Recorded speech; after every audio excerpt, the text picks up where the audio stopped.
Radio Mérignac, la radio qui a de la niaque. Bonjour, vous êtes bien sur Radio Mérignac. Je suis avec Pierre Urmic, maire de Bordeaux et premier vice-président à Bordeaux Métropole. Bonjour Pierre Urmic. Bonjour. Alors, les Girondins sont en N2 actuellement. Quelle est votre réaction ?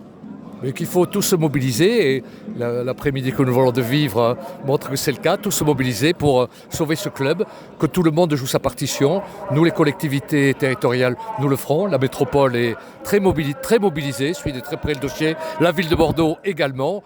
Donc, je pense qu'il faut que tous nous retroussions les manches pour faire ce qui est dans nos possibilités. On ne fait pas des miracles, mais en nos possibilités pour sauver ce club des Girondins.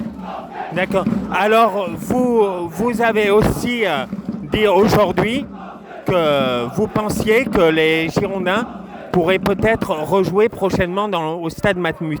Oui, je suis assez optimiste. Je pense qu'on s'active beaucoup pour faire en sorte que ce soit possible.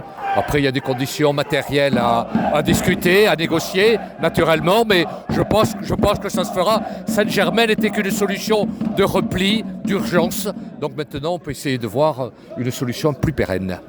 Et j'aurais deux dernières questions. Alors, hier, Gérard Lopez a fait un communiqué. Il tacle beaucoup les politiques, dont vous et les repreneurs locaux, dont M. Fievé, sans le nommer. Que pouvez-vous lui répondre aujourd'hui ? Oui, que c'est une situation dans laquelle il faut être ouvert. Il y a d'autres investisseurs qui se présentent. Il ne faut pas leur fermer la porte. Il faut s'assurer qu'effectivement, ils ont les moyens de pouvoir investir dans le club, mais il ne faut pas d'emblée fermer la porte à un peu des nouvelles sources de financement pour le club. Donc, je lui demande de faire preuve aussi d'ouverture vis-à-vis de ces investisseurs potentiels.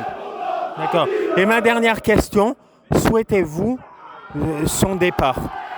Je pense, et je l'ai dit, je le redis, je pense que la question dépasse de loin la personne de monsieur Lopez. Pour le moment, il est propriétaire du club. C'est difficile de dire on ne veut plus du propriétaire du club. Et ce que je dis, c'est que la gravité de la situation dépasse de loin la personnalité de Gérard Lopez.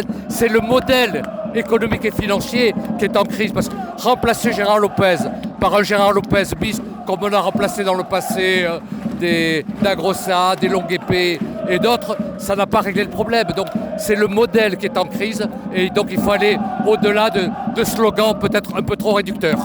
D'accord, merci Pierre Urmic.